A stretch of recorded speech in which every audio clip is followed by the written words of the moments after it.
ফিরে দেখা গণ অভ্যুত্থান 2024। হাতে গুলি লাগছে না?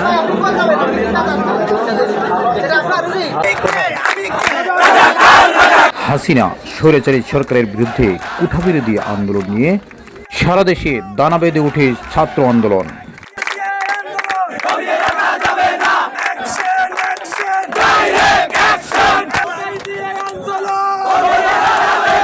লক্ষ লক্ষ ছাত্র এবং জনতা বর্তমানে মহাখালী ক্রস করে ঢাকার দিকে রওনা হচ্ছে। 5 জুলাই সূর্য ওঠার আগেই সারা ঢাকায় আতাউর রহমান আন্দোলনকারীদের উপর প্রশাসনের হুমকি পর্যালোচনা করেন।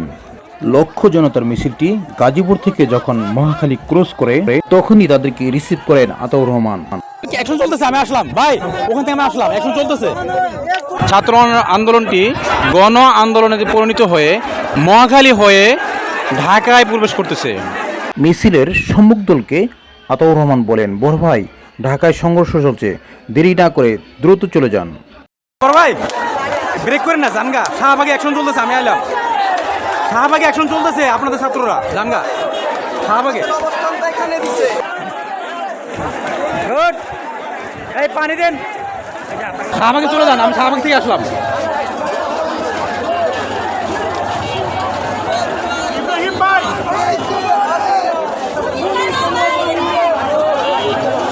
আপনারা দেখছেন বর্তমানে তারা মহাখালী ক্রস করতেছে।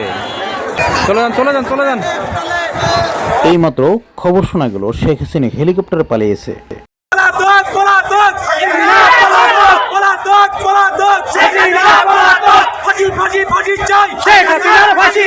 আপনারা দেখছেন মিছিলের নেতৃত্ব দিচ্ছেন জামাতের একটি অংশ।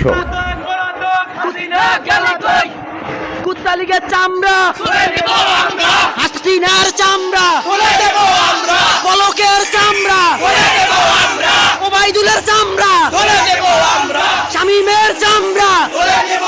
খবর পাওয়ার পর মিছিলটি শাহবাগে না গিয়ে কারণবাজার হয়ে গণভবনের দিকে যাচ্ছে। আর দেরি নয়, দ্রুত আমরা চলে যাই কারণবাজারে।